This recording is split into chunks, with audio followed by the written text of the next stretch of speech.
Ang pagtulong sa kapwa ay hindi nangangailangang ikaw ay mayaman at mataas ang katayuan sa lipunan. Ang pagiging duka ay hindi rin batayan upang sarili mo ay kaawaan, sapagkat ang pagiging malusog na katawan ay maituturing na isang kayamanan. Maaari tayong makatulong depende sa sitwasyon at sa paraang kinakailangan ng ating kapwa, maging anuman ang ating katayuan sa buhay, saan man, sino man at kailanman. Basta't bukal sa puso ang pagtulong, ay sigad na ang bahalang magbalik, siksik, liglig at umaapaw. Ang grupo po ng Team Fingers sa pakikipagtulungan ng Team GSP ay nagtungo sa isang tinuturing na lola ni Dindo Caraig upang maghatid ng konting tulong at konting mga pangangailangan niya na personal. Atin pong tuhayan ang part 1 ng bidyong ito. Hello, ay Nay, kamusta po? Mabuti naman po. Ay kaibigan po ako ni Lindo. Pumunta po ako dito para po maghatid sa inyo ng kaunting grocery, gatas, diaper, ganyan po. Para po sa, meron po kayong na nagagamit din po sa araw-araw. Ay kamusta naman po kayo? Parang katigas naman po ng inyong higa. Hindi matigas yun. Ay may dala po akong kutsyon para kay nanay. Kasi lang po talaga dito. May iniinom, may maintenance po na gamot sa kasinan. Ay wala po. Wala naman po siyang nararamdaman. Meron ng sakit. Kaya lang mo, paiba-iba naman po yung ano niya. Pero wala po siyang ginagawang iniinom na gamot. Nagba po nga kami na tagal ko na center. Hindi na ubo. Tapos mawawala po yung ubo. Ano naman. Dami niya po yung malulog. Kasi dyan man yung pinili niya. Nahulog po rin sa loob. Ay, bakit po nahulog? Wala po ako. Wala po siyang kasama. Wala ako.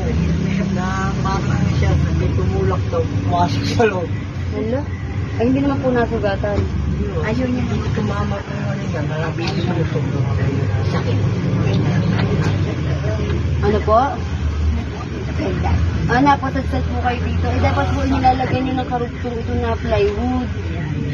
Dahil doon may kita, nakapatong ako ng sandal. Parang ano yan, pamantala. Sige po.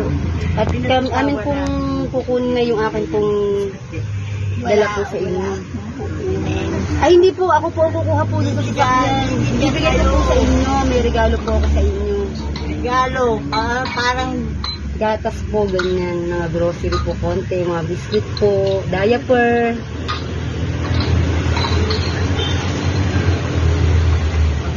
Po sa isang box dito, puro palaba. sabon panlaba, panligo, yun po yung mga gamit nyo. May panghugas din po ng plato yan, dishwashing. Tapos na, yung mga kape nyo po, huwag nyo po masyadong iinumin yung kape. Kay kuya na lang ha, kasi ikaw mag-ensure ka na na. Tapos, mag-sweater oats. Kasi bawala po sa inyo ang kape. Ha? Ito na po ang iinumin nyo. Dinalahan ko din po kayo ng thermos para pag nag-init si kuya ng tubig, ito na isa ko. Di kung halimbawa wala si kuya, hindi si ate. Ano po? Okay po. Happy po kayo. Ha? Thank you po. Yan, marami ko yung tinapay dito na. Meron pa dito sa nakalagay eh. Para hindi na po kayo lalaba. Ha? Ito na yun. Malambot lang to. Ay, wala po ano man. Tulong sa inyo. Ayan na yun. Pag naggagatas ka po ha. Happy ka, Nay? Madami ka ng diaper na, hindi ka na mauubusan. Ano po? Kuya, saya ka po. Ay, wala namang ano man po. Para kay nanay po, para... Tulong sa inyo. Ay, kuya, may mga dilata din po ito dito. Tapos, kuya, mag-ano po sana tayo ng magpapalinis para medyo maluwag po. Kasi yung kutso ni nanay, parang hindi naman po kakasya. Kami na, ako na lang po ang magbabayad. Ipapa-ano ko na lang po na kung may maglilinis. Ito yung mga tambak po para ano. Saka ito para hindi po nalalaglag dito si nanay sa butas, ipa-repair nyo din po. Ano po? So baka mamaya mahulog na naman, mapilayan. Diba, Nay? Nay, waka mo yung gatas. Kung gatas ka, wag ka magkape ng kape ha. Pero marami ka naman kape dito. Pero kay kuya na lang. Huwag daw kayo magkakape. Gatas lang daw yun. O ito na yun, para sa'yo ito. Ito, pwede ito, Nay. Lalagyan mo ng gatas, mainit. Ano po? Quaker Oats. Salamat sa tulong.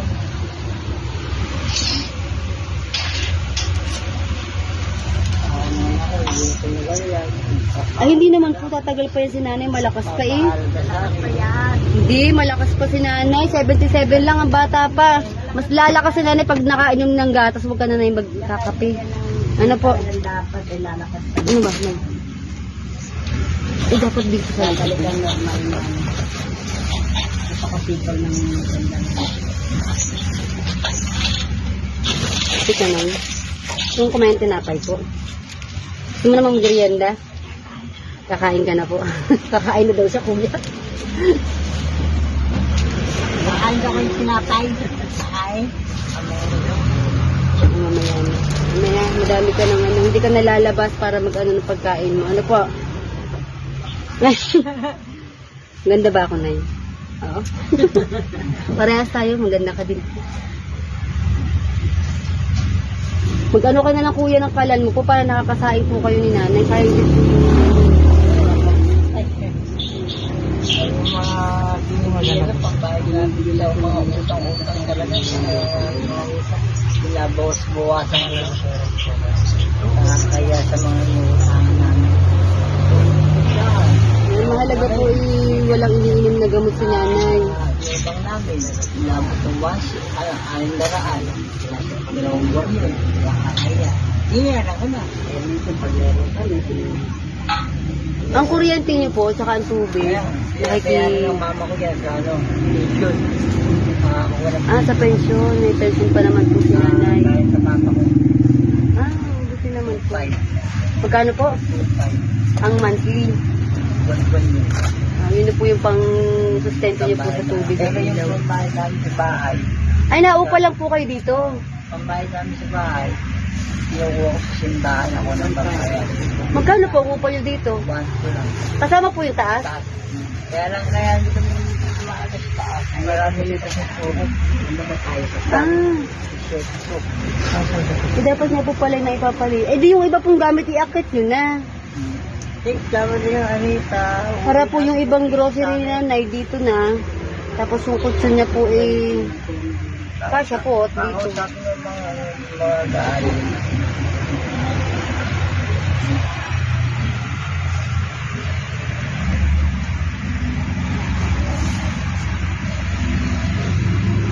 Binabayad sa akin ng simbahan, 300, binabawas yung 100. Yun. Ayun sa bahay. 1. Yeah, dagdag na rin. Kailangan yung tulong sa amin. Pag ito na wala nga, ay nasa ano ko.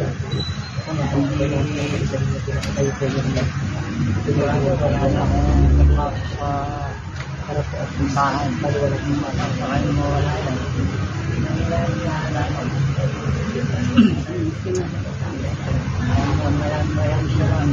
Tulong. Para po kay nanay. Happy ka na.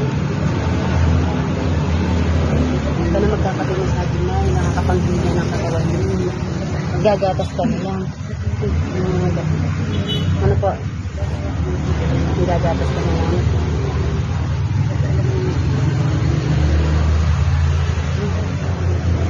Madami ka na din bigas, hindi ka nabibili ng kanin. Yung mga dilata din po dyan, papaluto naman kayo kay Kuya. Wala nga kami. Ulan namin. Sintang. Ano kami? Kain ko sa ulan nanay. Ay kukwit ko din.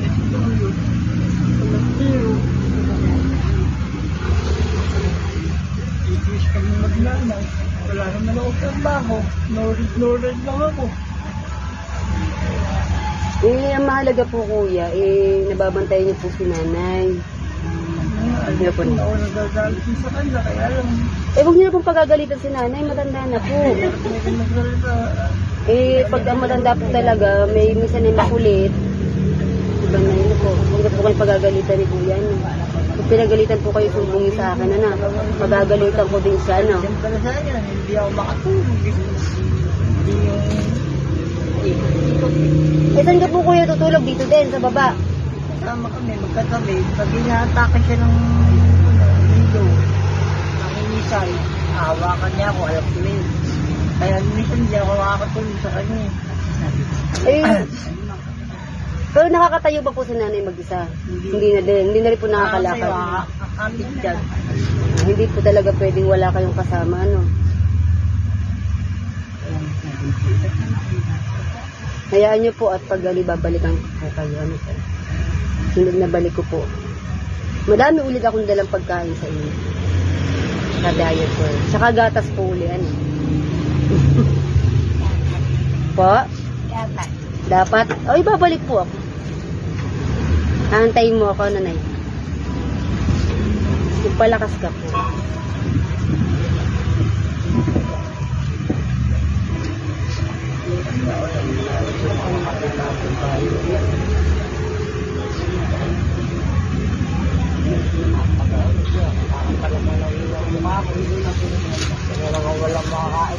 Ito yung kulay na yun. Tagal natin yung plastic para maano.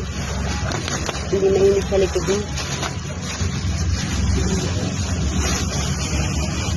Maraming salamat at 15 years na tulong sa nanay ko. Maraming salamat po sa Team Fingers sa pagtulong po kay Mama Lita at sa ninong ko. God bless po.